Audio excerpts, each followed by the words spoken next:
Getting started? We are getting started. Let me know when you guys can see the video, when it's up and live for you. And as usual, also just post and say hello in the chat. That's how we're going to be able to keep track of attendance and know who's here. So I want everyone, when you are on, to go ahead and say hi in chat. Let us know that you're on.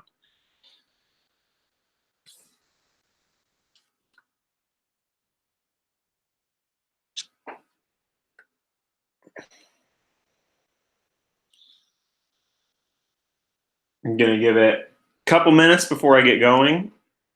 Tonight is going to be pretty basic. Really, I'm going to go over the material we're going to talk about. I was going to, I'll give you a teaser. I was going to start with talking about Git, but that that's going to be delayed a little bit now because we actually have somebody else who is interested in using their training that they've done for Git and GitHub, presenting that to you guys. So we're working on getting that scheduled into one of these class periods.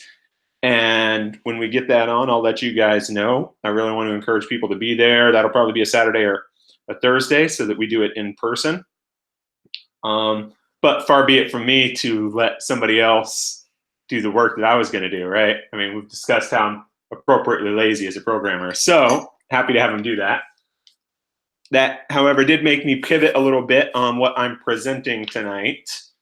So instead of really diving into a topic, we'll do an overview, and then it's going to be a lot of stuff to encourage you guys to collaborate with each other. I feel like one of the things, thinking about our last class, that was missing was, or not as strong as it could have been, was working with each other online through Slack, posting about where you're at, posting about stuff that you're stuck on. And there's a lot of reasons that can be the case, but I want people to really learn to work with that. And feel free to say something also if there's challenges. Like if you feel like you just aren't comfortable enough with Slack, you want a short little video on using Slack effectively, we can do something along those lines as well to help make it more effective.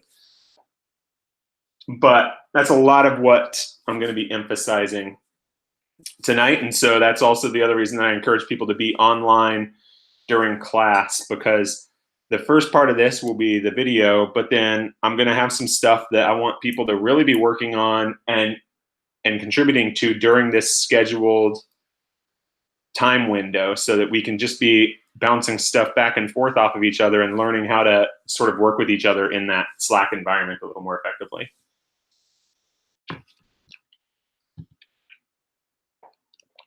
I hope people had a good couple weeks off. 3 weeks, 2 weeks, I can't remember. But I know I was still busy with plenty of other stuff, but I also enjoyed getting a little bit of time to, I don't know, play some video games, do some housework. We actually ripped out a sink in one of our bathrooms. Still haven't gotten that replaced, but hey, it's gone. All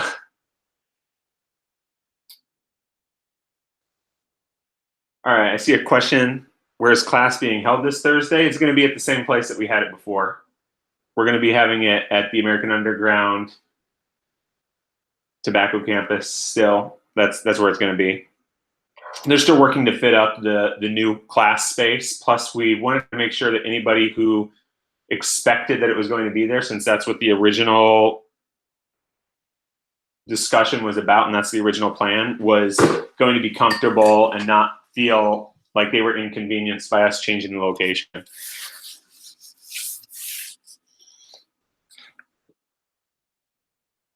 All right, let's go ahead and get going for today. Again, like I said, it's going to be mostly an overview. I'm going to be talking about, let's dive into this, sort of the same stuff that we went over in the last class.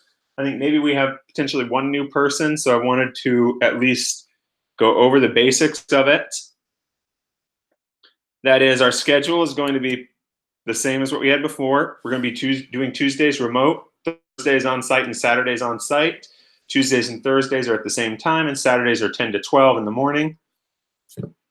On site will be, I should have mentioned on here, but on site will be at the American Underground Tobacco Campus, so same as before.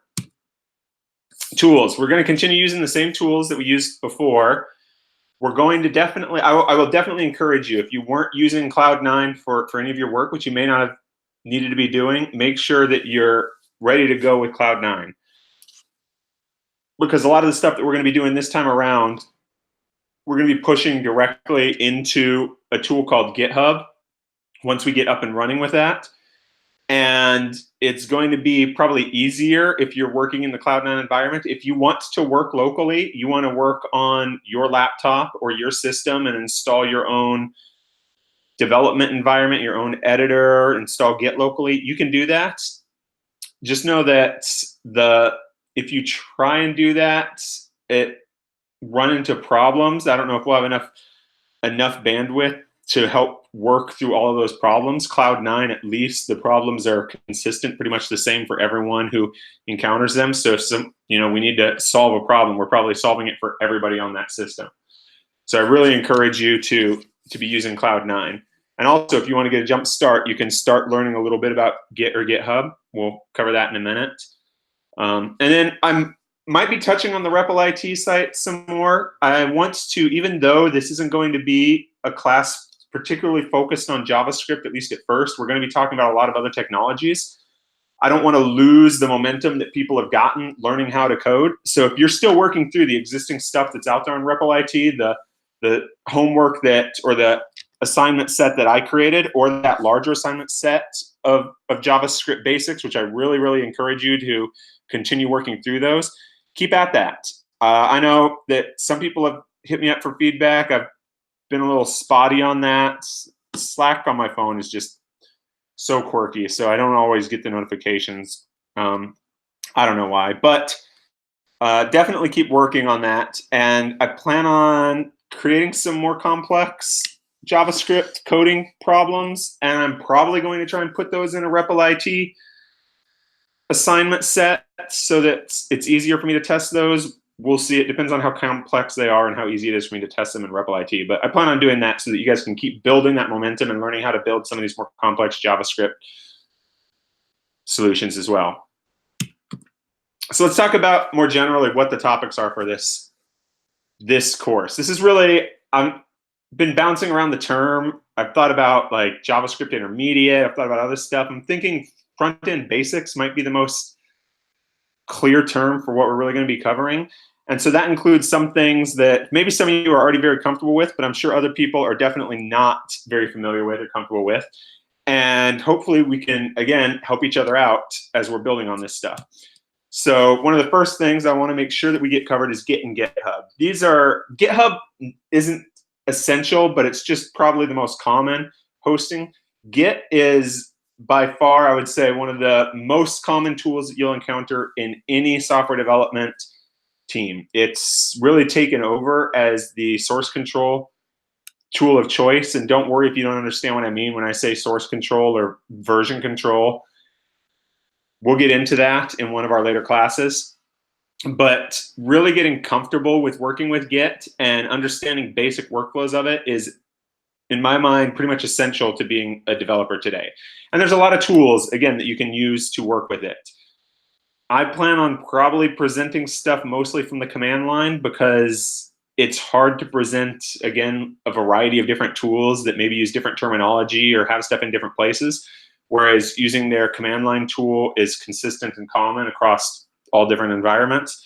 So it's easier to teach that, and it's nice to be able to fall back to it even if you use a UI or a GUI most of the time.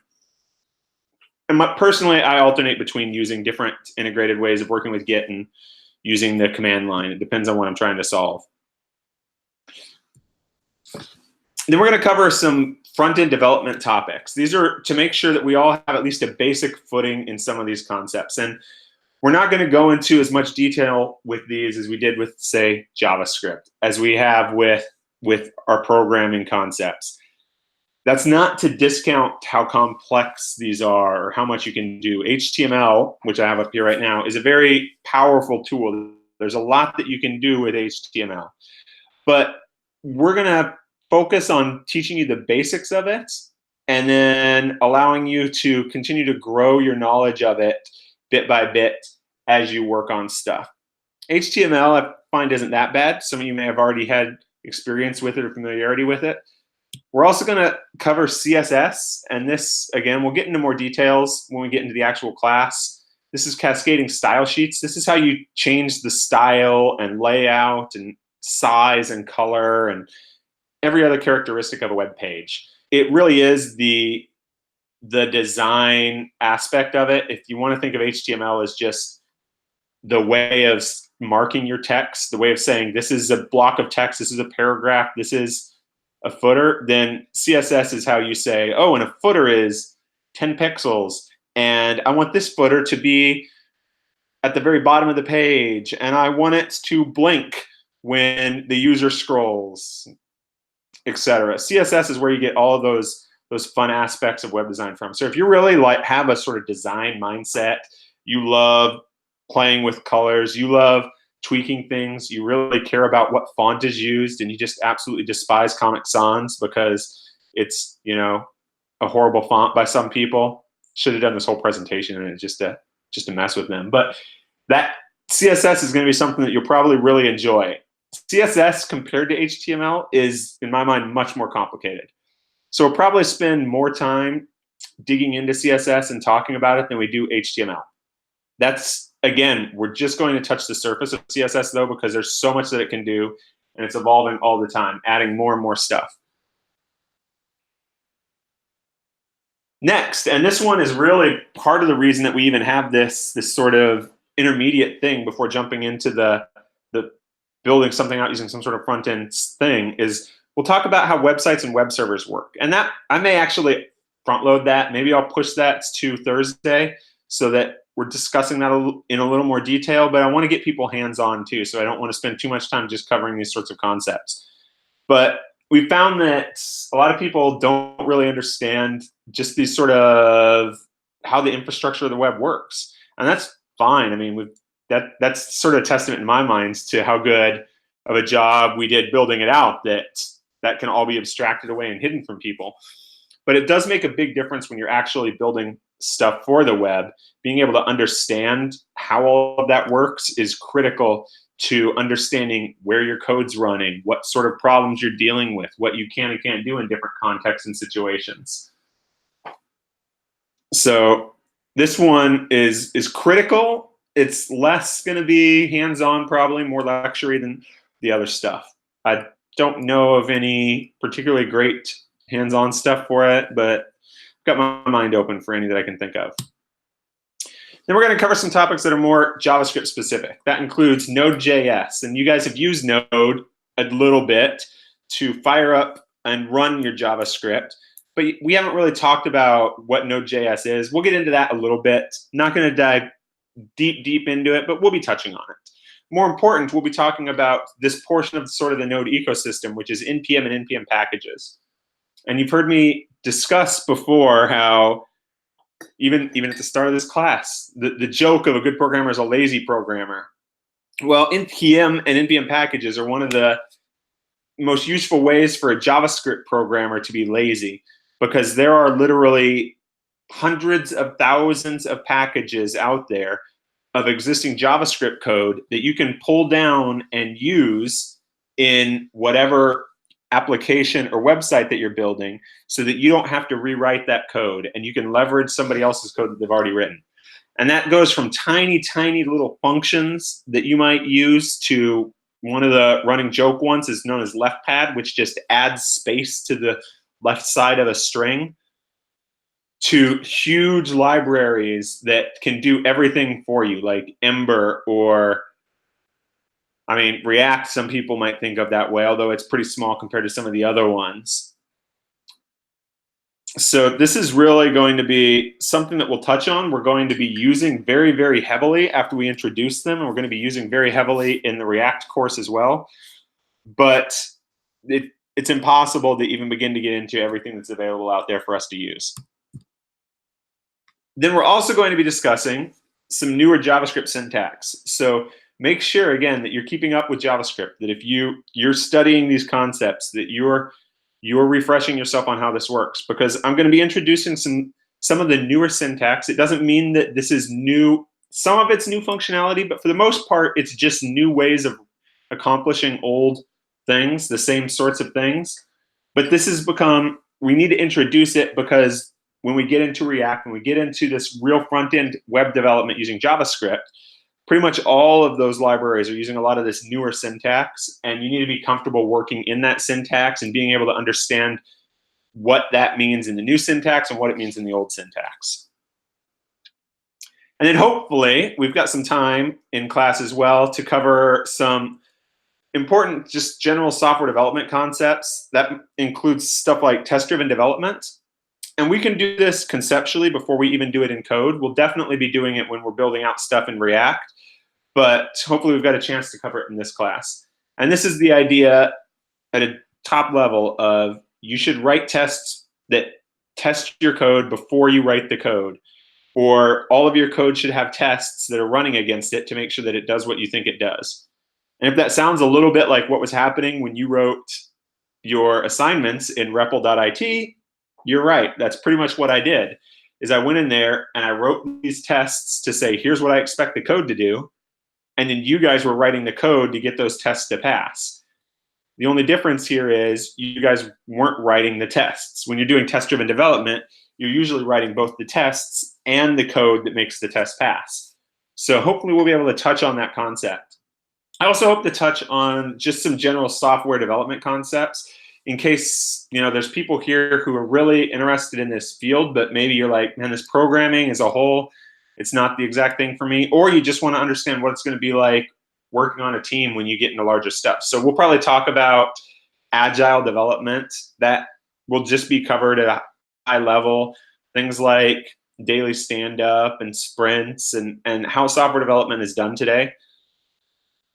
And that one's going to be, again, probably less of a technical one, less hands-on for you guys, but it's going to introduce you to these concepts. And in the past, we've actually done a stand-up for class before class so that people could talk about, pardon me, people could talk about where they were at and how stuff was going. So if that ends up interesting you, you guys want to do that because it helps you stay engaged with each other. It helps you know where other people are at, and we can adopt that as well. So I'll probably do a quick Agile overview pretty early on so you guys can make that choice of we want to sort of adopt that as a practice, and then we can build on that. Let me know if there's any questions about the topics that I plan on covering, or if there's any topics that you really thought we were going to cover in this sort of front-end introduction class or front-end basics class that weren't on this list that you think should be there. Anything along those lines, feel free to speak up in chat. Or let me ask you this. Are there any of these topics? So I'll go through them again real fast. And again, this is encouraging. I want to encourage everybody to be engaging as much as possible. So choose one of these topics, any of these that I've covered. So let me whip through them again. And then I want you to just say which one of those, just post something in chat about one of those, whether it's the one that you already are comfortable with and you say, oh, I already have HTML down, or whether you're like, oh, I'm really intimidated to learn Git, or I'm really intimidated to learn CSS. I want to see everybody posting something. So take a moment and choose one of these. I'll go through them again. We've got HTML. We've got CSS. We've got just how websites and web servers work. Node.js, NPM and NPM packages, ES6, new JavaScript syntax, and test-driven development. Just go ahead and post something about one of those. So I want to get people engaged, get you guys talking, and really turn this into an active chat environment. That's really going to be what the rest of the class is about. We'll see how long it takes you guys to work through the stuff that we do after this. I think the first section will be sort of interesting because I'm going to stay on for the video, but I'm not sure how that's going to end up playing out. We'll find out. All right, starting to see some stuff here. People looking forward to Git and GitHub and test-driven development, understanding websites and web servers, React. React is really going to be the focus of the following class after this one. So after we've done this class, we're going to be building stuff with React, and that's pretty much what that class is going to be about. Not excited at all about test-driven development and getting GitHub.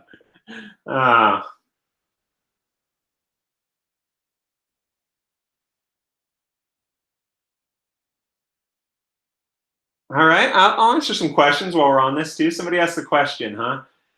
Let's see. What's the difference between React.js and React Native? That's really getting into something that's probably beyond the level that we need to right now. But if you want to think of React as just a way to build a UI or a way to build an application, then React.js, the idea is that's how you build a UI or an application for a website. So if you're building a website, React is a great way to build a modern front-end application. And it's got a lot of tools to help you do that. And so that's why, again, I separated this concept. But if you think of React as a way to build a UI or an application, there's also UIs for native applications on your device, your phone, right? Whether it's iOS or Android, you've got some sort of native applications that have UI there. And React Native uses the same model for building an application that you use for React.js, but instead produces a native UI for your phone. So the benefit of doing that is you get to write stuff using that same mental model. You get to think the same way about how you're building your application, but you're outputting something that runs natively on a device instead of running in a website.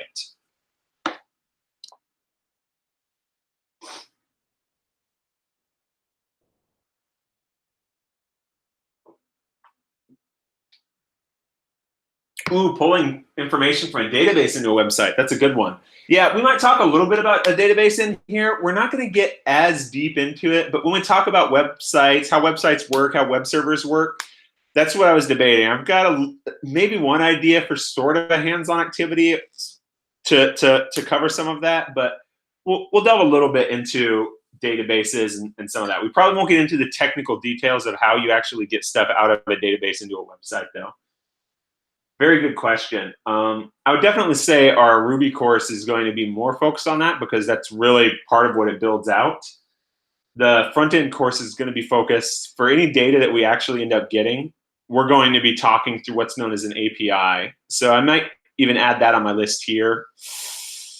But we're probably going to dig more into APIs in the React course. And an API is basically just, I don't know how to describe it. When you go to a website, you get back information that your web browser can render.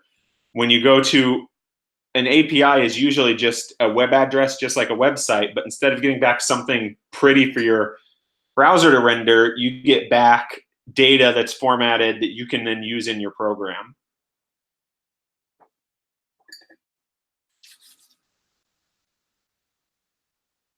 All right, I've been seeing a lot of good interaction here.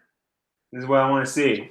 More and more of this, please. So let's continue to work on this collaboration. This is really what I'm going to be pushing today, is I want people to get very comfortable working with each other. I'm going to hopefully be doing more of this in class too, as long as I remember, to have us working more together and learning how to work with each other. So let's play a pretty classic game, but you guys are going to have to sort of work with each other to accomplish this. The game I want us to play is 20 questions. I'm going to think of an object or a person or something, and it's the class's job to try and figure out what I'm thinking of. And here are the rules for how we're going to play this. And this is why I said you guys have to work with each other. Each person can only ask one question. So that means that you guys are going to have to be very thoughtful about asking a question, and you're going to have to make sure that your question works well. So it's not just one person asking a question. Because that might be a challenge, I'm not going to try and think of something too crazy. I'll go with something, I don't know, pretty run-of-the-mill, at least at first. And if it's too fast, then we'll try this again. And then the next thing is each guess counts as a question, so you need to use them wisely. Now, what I want you to do is if you have a question, if you want to ask a question, then in chat, post it with, say, like hashtag question. So something like this. Let me just post in chat, just so that we can tell that that's what you're doing. Everything else in between there can be discussion. So anything that's not a question, chat with each other. You know, talk about what you think it might be, or what you think another good question would be, perhaps. So let me see. All right, I'm thinking of something, or someone, or something. I've got it. Somebody wants to get started, they can ask a question and we will see how this goes. But I really want to get you guys used to collaborating with each other, talking with each other, trying to figure out how to solve a problem together. So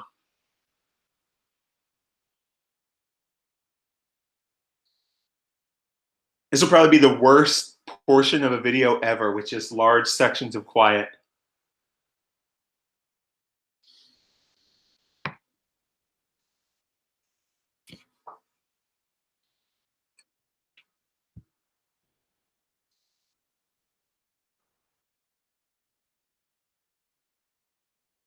Oh, and just in case multiple people ask questions back to back, I'm only going to answer the first one before I count it as a question. So don't worry if multiple people try and ask at the same time. That's not going to be an issue.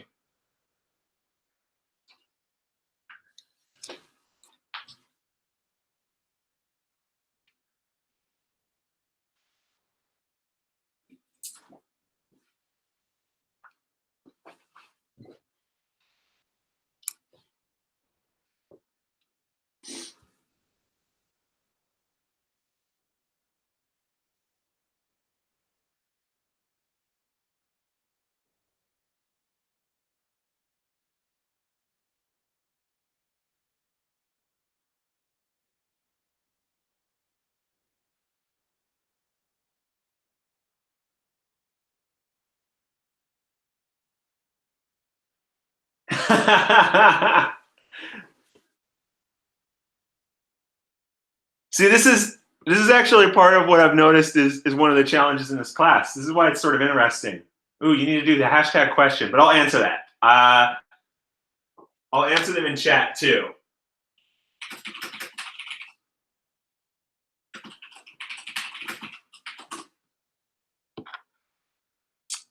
You guys need to definitely just be bold. Be willing to be the first person to ask a question. Be willing to step up and ask any question that you have, because it's really important that you feel comfortable enough doing that so that you can make sure that you're not missing something, or that you misunderstood a topic, or maybe I'd completely glossed over something because it's just something that I wasn't thinking about.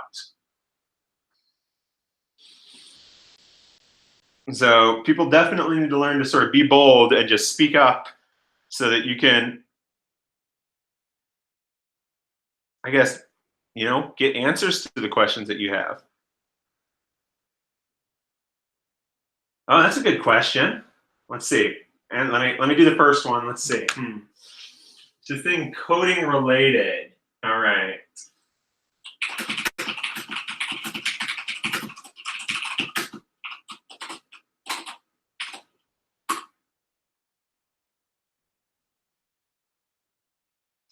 Now do you still want me to answer the other question that was asked there? Do you want the other one to be question 3?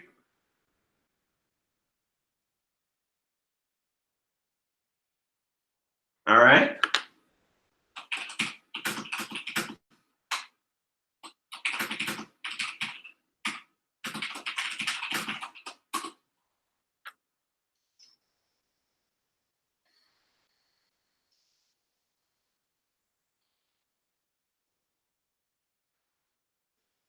I can answer them out loud too, in case somebody watches this video later. So the questions were, are you a person, place, or thing? I am a thing. Is it the thing coding related? No, it's not coding related. And then, is it decorative or useful? I would say generally the answer to that is useful.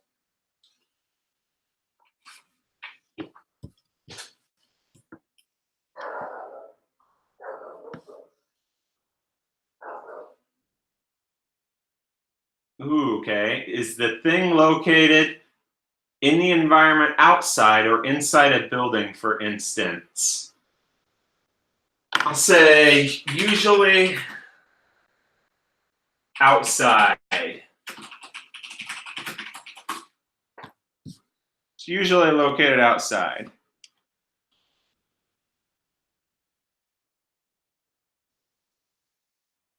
And remember, you guys can feel free to talk with each other as well if you want to like coordinate and figure out what question you want to ask, or is this thing used every day?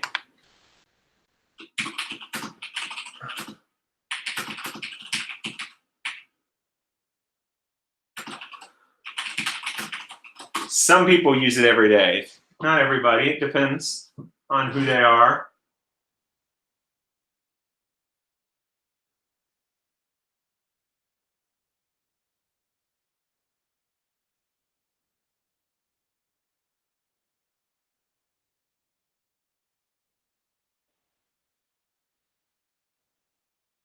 Hey, Marcus, that's 2 questions hidden in one. All right, good. We're seeing stuff fly through. Sounds good. All right.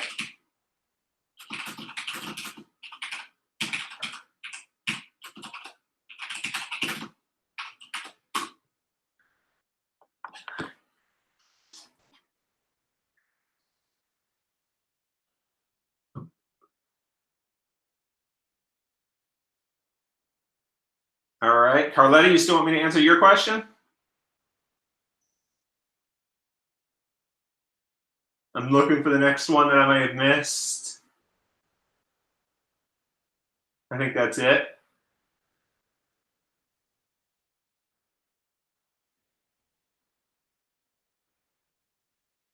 CSS is frustrating.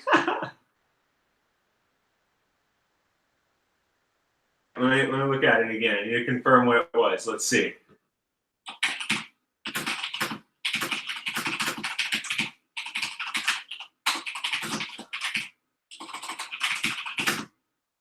What is that? Question 7. All right.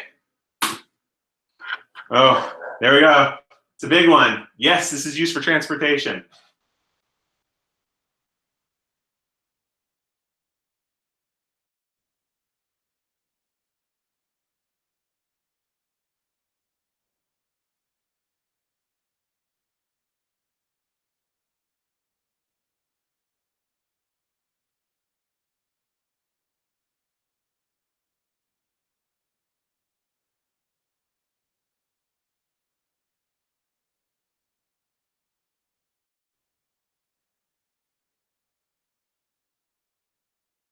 Okay.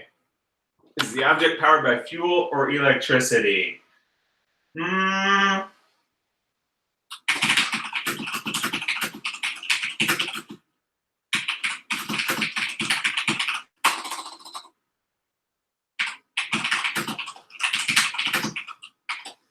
Usually it is not powered by fuel or electricity. We're making a marine? Whoa, why is the keyboard so loud? The keyboard is so loud because I buy mechanical keyboards instead of normal membrane keyboards. So my keyboards tend to be loud. My one at work is even louder, which is really funny. Because the one I have here isn't a clicky keyboard, it's just mechanical. The one I have at work is actually a clicky keyboard. I don't know how my coworkers put up with it.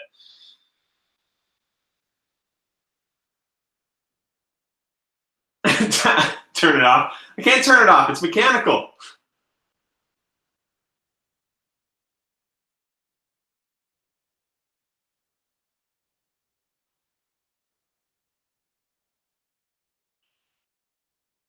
I'm also a loud typer, so that plays a big role.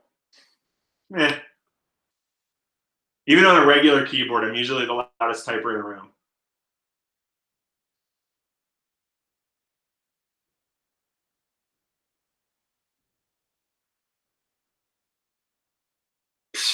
I have a mechanical keyboard for computer games.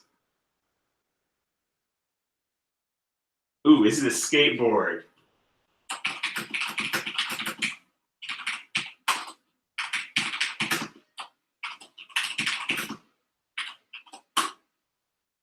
Good question, good question.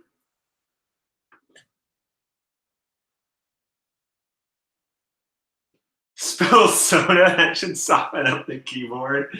Oh my gosh. You know what? No, it's fair to make fun of me in computer games. I mean, my computer does have a whole bunch of blinking lights on it too, so I can change the LED lights on it. Not the one I have at work though. I don't actually care about LED lights on it. It's just any one that I wanted that had the other features I wanted also had that.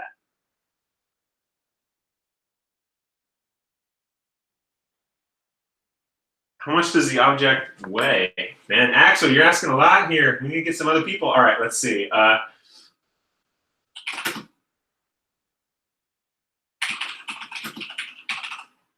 Yes, actually, it is a Corsair keyboard.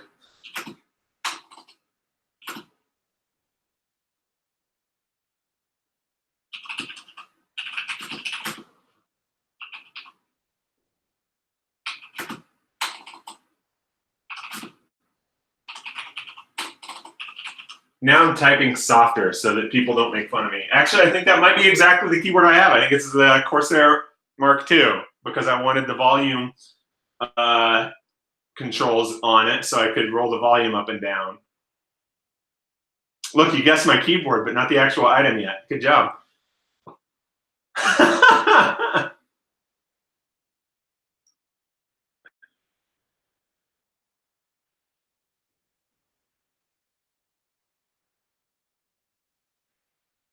What noise does the thing make?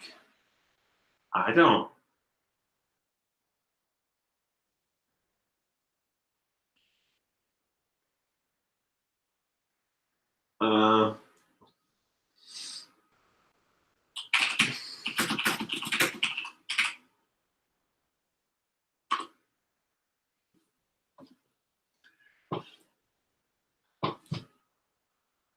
I skipped over what noise the thing makes. I think we got there. I am a bike.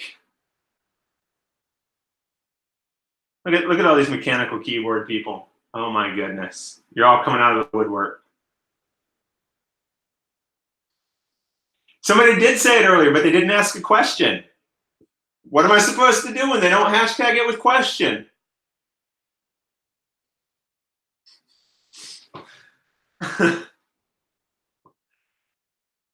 Oh, I don't store my bike outside. My bike's stored in my shed. But it's typically used outside. All right.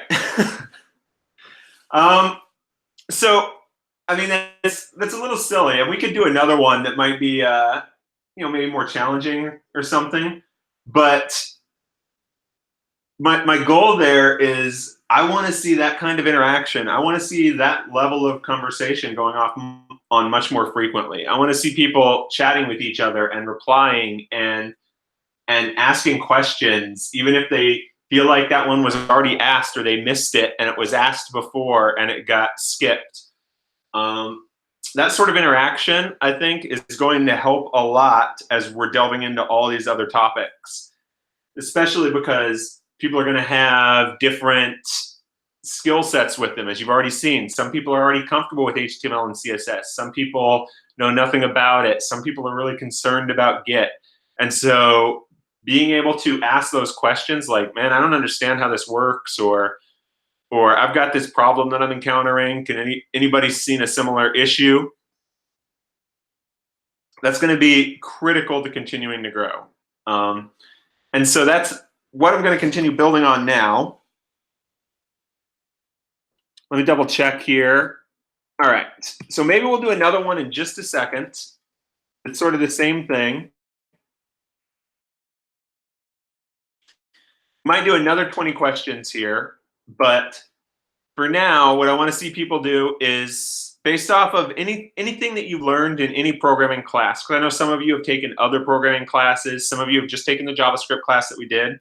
I out of any of those classes, what's been the most difficult concept that you've encountered so far? The one that either you don't feel like you understand it all yet, or the one that took you the longest, or the one that was sort of that aha moment when you feel like you really understood it and you went, I get this now, it makes sense.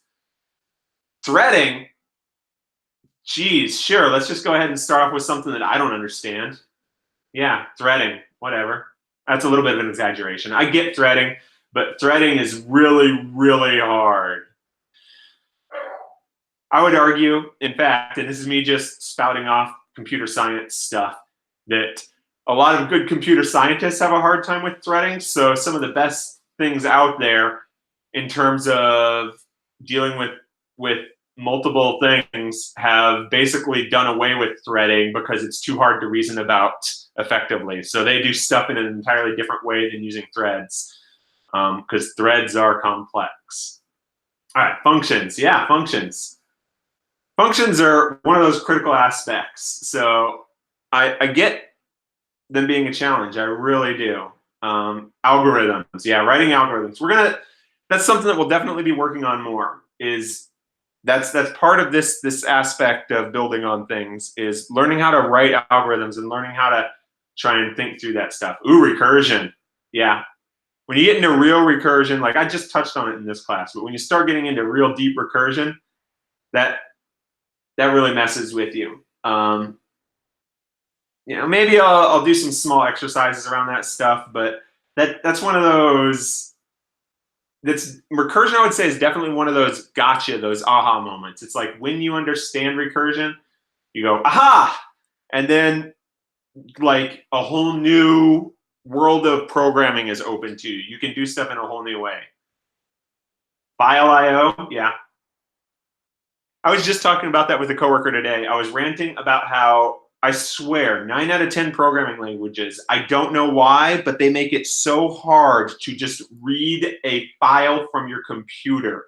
It's like you have to, all right, put in this magic string plus X, W, G thing, and then you need to invoke the magic, oh, never mind, this is a file reader thing, let me open it, so let me pass in the right parameters and tell it where I'm starting. And I mean, a lot of programming languages take these things that should be easy, at least if you're just trying to teach somebody how to program, and still make it hard and force the person to understand all of the underlying system of how it works, when 90% of the time you don't care about that. You want to do it all the same way. Just give me a fast, easy way to do this, and I'll work off of that.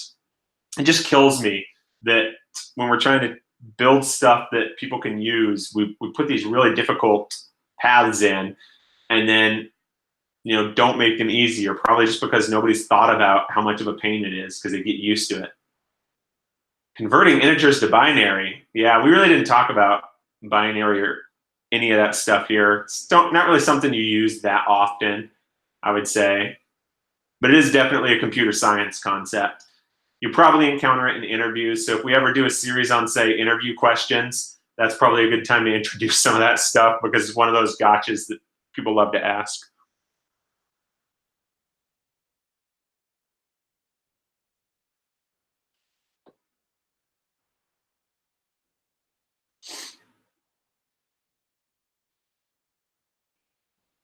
It's in a lot of MTA exams. I don't know what MTA means.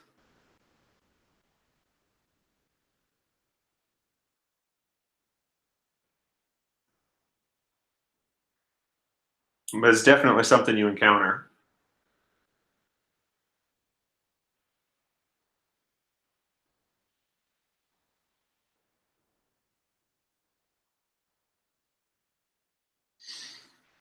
Sometimes I find it weird, the things we focus on in computer science. Like, I feel like at universities, let's put it this way.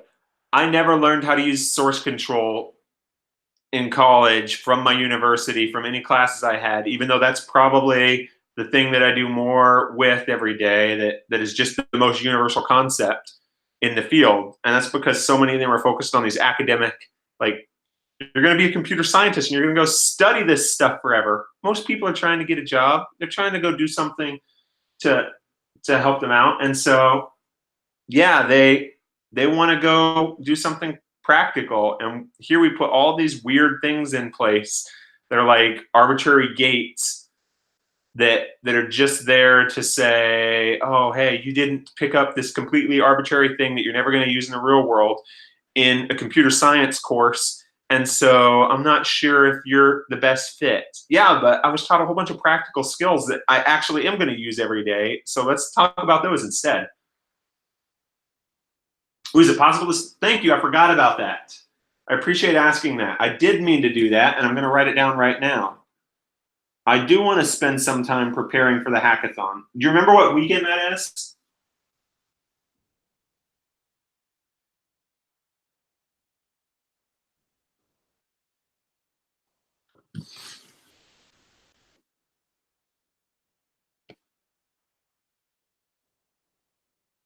May 18th, okay.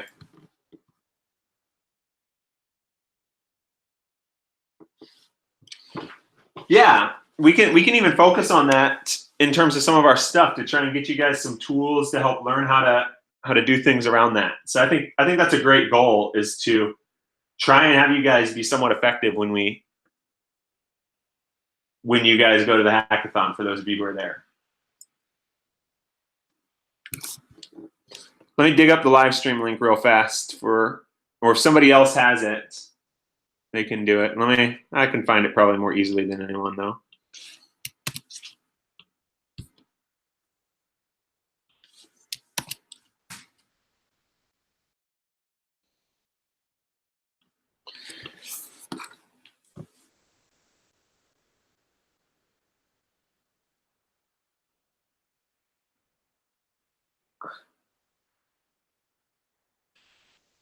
All right, so here's what I want for basically homework for you guys. And then while I'm saying that, go ahead and post if you want to do another 20 questions collectively, because I've got some, more difficult concepts that, or things or people that I could think of that could be good for a 20 questions thing. So if you guys want to try another one of those, keep practicing that. Let me know. But here's what I want for homework for you guys.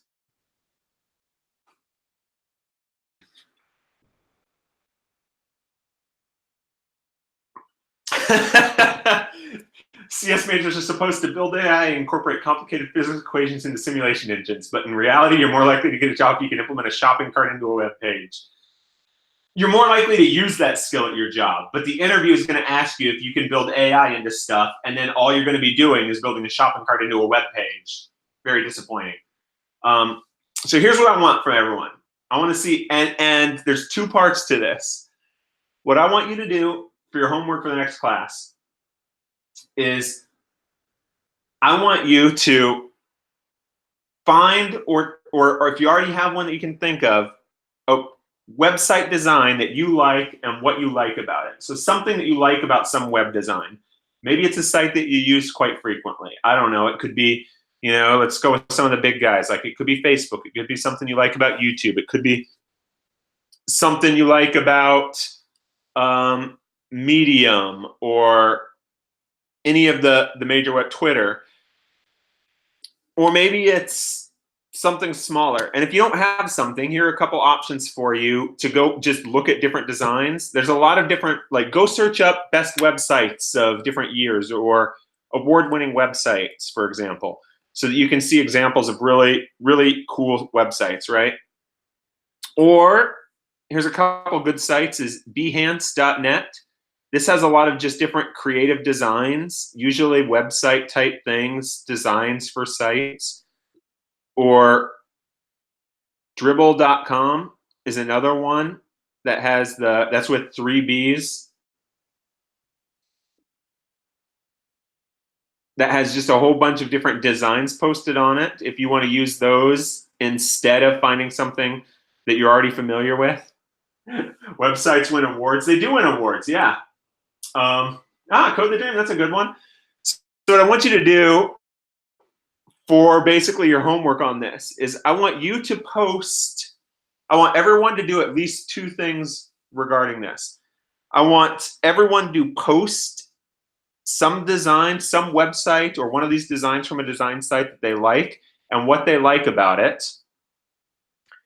And I want everybody to comment on somebody else's post as well. Go there and look at the design and, echo, oh, I really like this aspect of this site as well. Or, oh, that's a great feature of that, or a great design aspect, I never noticed it. Or maybe it's something, try not to be too negative, but maybe it's a design aspect you really don't like for some reason, right? Like maybe somebody really likes, I don't know, like a certain design aspect and you really don't like it. Maybe you comment on that and talk about, oh, here's what I don't like about that design aspect. But I want everybody to post a site and what they like about it, what they like about the design. It can be something tiny. It can be a tiny little detail about a design that you really like. And I want everybody to comment on somebody else's, because I want you guys to just get used to engaging, get used to posting stuff, get used to answering people, get used to talking. Man, I got a scratch in my throat tonight. Get used to talking back and forth on Slack, because it really is essential to sort of being successful. So everybody go out, and if you want to go even deeper, if you really want to dig into it, you can even look at the source for the page to try and find what you really like about it. And I'm not going to give you, you don't have to, but here's an example, right? In most browsers, you can right click or double click or something, and you can do something like view page source. And this is going to show you the markup for this web page and what's going on there. And in this case, there's not a lot. That's because a lot of stuff's being added in by JavaScript. So there's not as much as you would see otherwise. Another way for you to do this is instead to say inspect, and that will pull up the design tools. Wow, those are really big on here right now. That'll pull up these design tools and you can see the markup, the HTML and stuff for the page. But you don't need to do that. If you want to, you can feel free to do that. But I really want everybody to do this, and that there's multiple reasons. First, I want people to start, some people are much more interested in this design aspect, and here we have been focusing on code for a long time. And it's not the flashiest, it's not the most exciting. So maybe it's going to be fun to just get a dream about what some cool designs could look like for a front end. But I also just want people to practice going out and looking stuff up, posting it, and having this sort of conversation.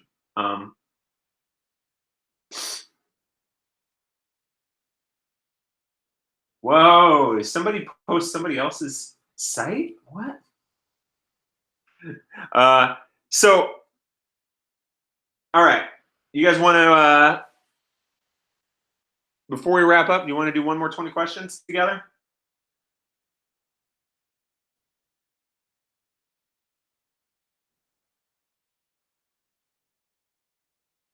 And then on Thursday, we're either going to be diving into web servers and websites, or we're going to start talking about HTML. If people have a preference, let me know. I don't know which topic would be the better one to talk about first. HTML would probably be more engaging for people, but we could sort of do either one. All right, let's do another 20 questions then.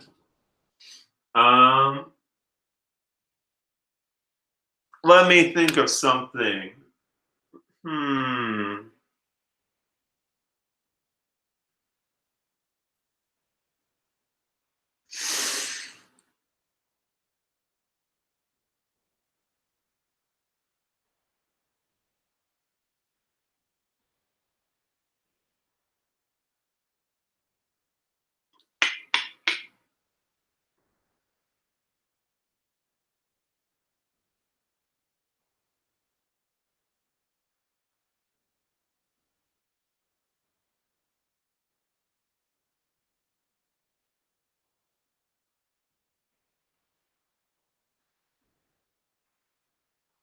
All right, I got it.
right, we got our first guess. Person, place, or thing. It's a thing.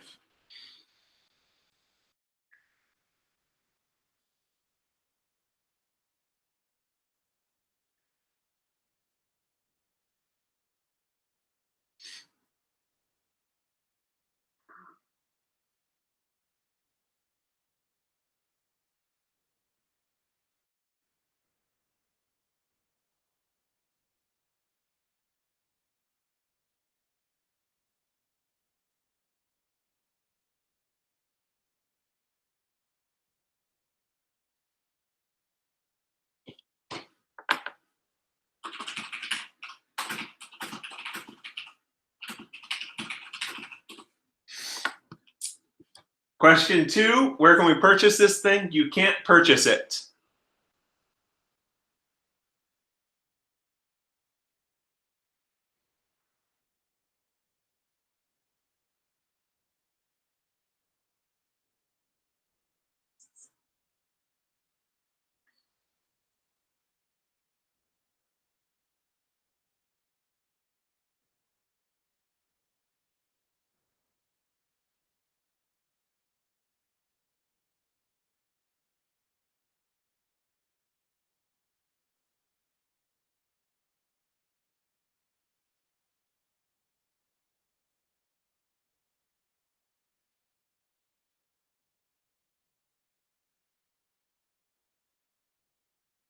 All right, question 3, what do you use it for?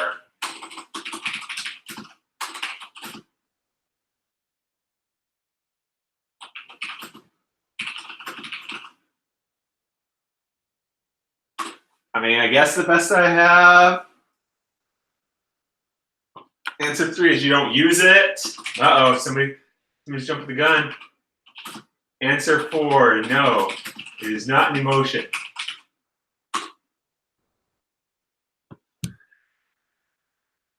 Was this thing made in China?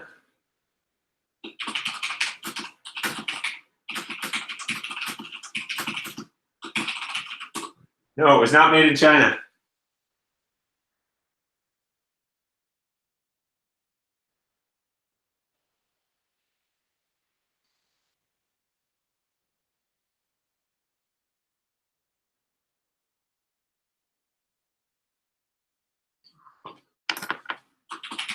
Which question is that? Answer 6.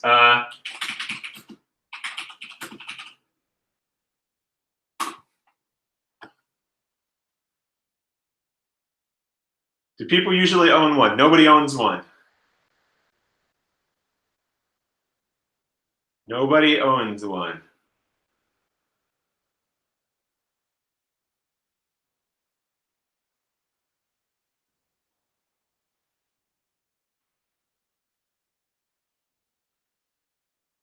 Ooh, where can this thing be found? 2 questions are very similar at the same time. Ah, let's see here. Let's see here. Oops.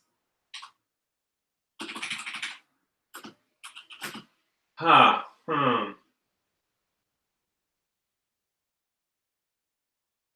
Tough answer. Let me see. Where can this thing be found?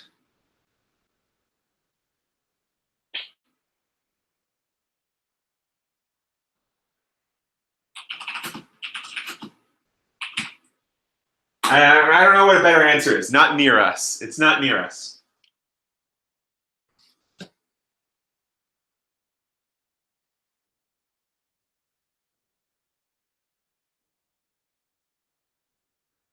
It's a thing.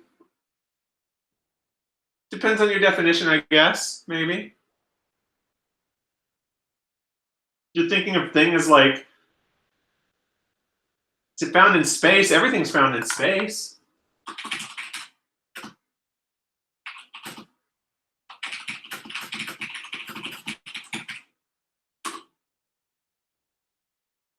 It is found in space, yes.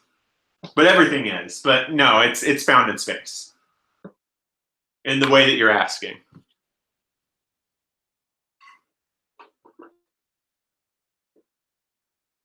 Oh, some people own a bridge. Is it a material thing? All right, I'm going to answer this. What is that? Answer 9.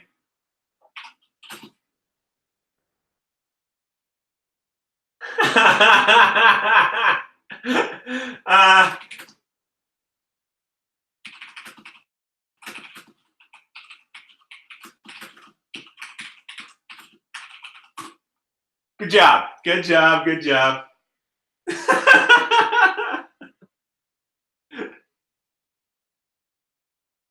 Yes, it is. It's yeah, not exactly a material thing. It's sort of the opposite thing, I guess.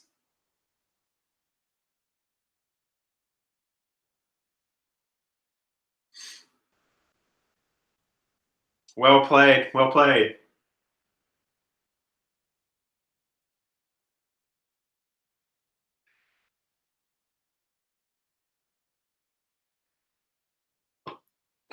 All right then.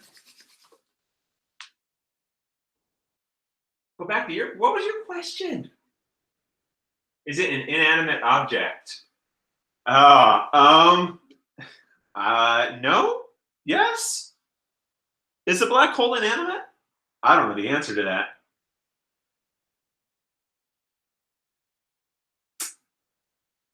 No clue.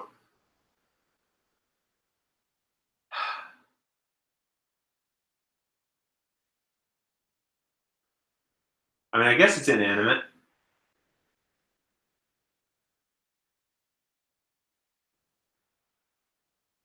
Yes, the answer is a black hole.